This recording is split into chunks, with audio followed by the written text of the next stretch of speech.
चलिए, सचिन पायलट मीडिया से मुखातिब हो रहे हैं, सीधा लिए चलते हैं।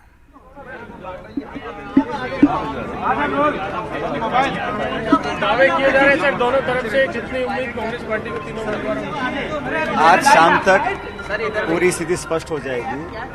और कोई कितने भी दावे करे, लेकिन सब शुरुआत से जानते थे राजस्थान के अंदर कांग्रेस पार्टी और हमारे समर्थक दलों और निर्दलीय विधायकों का हमारे को भरपूर समर्थन मौजूद था। मैं समझता हूं कि बेवजह से भाजपा ने एक और उम्मीदवार उतारा था। बहरहाल उनकी मर्जी हो सकती है, लेकिन संख्या बल हमारे पास है और हमारे जितने विधायक हमारे समर्थन में थे उतने या उससे ज़्यादा वोट हमारे तीनों उम्मीदवारों को मिलेंगे और हमारे तीनों कैंडिडेट जीत कर अपर हाउस में जाएंगे राजस्थान से। और यही हाल हरियाणा में भी होगा। और कांग्रेस के जो हमारे विधायक थे जिन्होंने 3.5 साल से हमारा समर्थन किया है, जो निर्दलीय हैं या छोटे दलों के, उन सबका संपूर्ण समर्थन और सहयोग हमारे साथ है। आज मतदान के बाद स्थिति स्पष्ट हो जाएगी और मुझे खुशी है कि हम सभी विधायक एकजुट रहे, एक साथ रहे। और मैं धन्यवाद करना चाहता हूं सभी साथियों का जो कांग्रेस पार्टी की सरकार को समर्थन देते आए हैं और आज हमारे उम्मीदवारों को उन्होंने वोट डाला है। लेकिन इतना डर क्यों था जो आप लोग होटल में रहे? डर नहीं था। मैं तो मानता हूं कि सभी विधायक चाहते थे कि वो एक साथ रहे, किसी पर भी कोई अनावश्यक दबाव ना पड़े। जो माहौल पिछले 5-7 सालों में निर्मित हुआ है देश के अंदर, अब लगभग हर दल हर राज्य में इन चुनावों में अपने विधायकों को साथ रखते हैं। ये कोई बहुत ज़्यादा मैं समझता हूँ स्वस्थ परंपरा नहीं है, लेकिन मजबूरी है। सभी पार्टियां समझती हैं कि प्रयोग होता है, दबाव आता है धनबल का, एजेंसीज का, और विधायकों को, दलों को, नेताओं को, विपक्ष के लोगों को दबाने की कोशिश की जाती है। इसलिए मजबूरनवश सभी साथियों को इकट्ठा रहना पड़ा, लेकिन कोई दबाव किसी पर नहीं था। सब अपनी इच्छा से वहाँ पे साथ रहे। उदयपुर में कुछ दिन रहे, कल जयपुर आ गए थे और एक साथ मिलकर आज वोट डालने के लिए यहाँ पर आए हैं। तीनों उम्मीदवार जीतेंगे और मैं तो समझता हूँ जितना हम उम्मीद करते हैं उससे ज़्यादा मत हमारे साथियों को मिलेगा। बीजेपी ने आमेर में नेटबंदी को लेकर सवाल किया। देखिए, भारतीय जनता पार्टी के पास संख्या बल था एक सांसद राज्यसभा में जिताने का। उन्होंने एक और उम्मीदवार खड़ा किया और वो किसके समर्थन से खड़े हुए हैं सब जानते हैं। जो 10 प्रपोजर थे उनके, वो सारे भाजपा के विधायक थे। बेहतर तो होता कि वो 2 उम्मीदवार भाजपा के खड़े करते, तो लुका छुपी का गेम खेलना उसका कोई लाभ नहीं हुआ।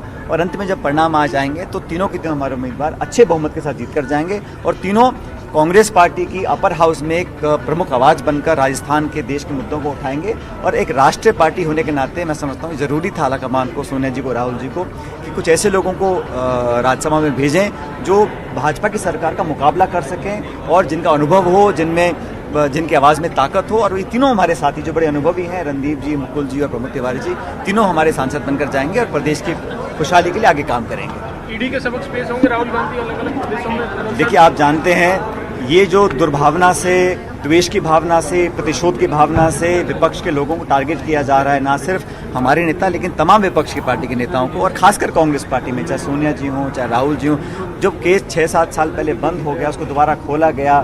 एक माहौल बनाया जा रहा है कि एजेंसीज के दबाव में हम अपनी बात को नहीं रख पाएंगे, लेकिन हम सब लोग मिलकर उसका मुकाबला करेंगे और 13 तारीख को सब मिलकर जाकर राहुल जी के साथ जाएंगे, ताकि देश के लोगों को समझ में आए कि इस प्रकार के दुरुपयोग कर आप अनावश्यक दबाव बनाकर लोकतंत्र में किसी की आवाज को दबा नहीं सकते।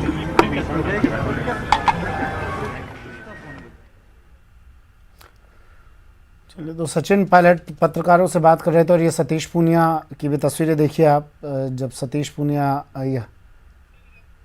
क्या कुछ कहा ये भी आपको सुना देते हैं। सतीश पूनिया ने रणदीप सुरजेवाला से मुलाकात की और राज्यसभा चुनाव पर पूनिया ने बयान दिया। कहा, जिसका पुरुषार्थ और भाग्य प्रबल होगा वो जीत जाएगा। 2023 की बुनियाद तय हो रही है। प्रदेश अब जुगाड़ की राजनीति से मुक्त हो जाएगा। रणदीप सुरजेवाला से मुलाकात की सतीश पूनिया ने, और सतीश पूनिया ने फिर बयान भी दिया है कि कहा कि जुगाड़ की राजनीति से प्रदेश अब जल्द मुक्त हो जाएगा।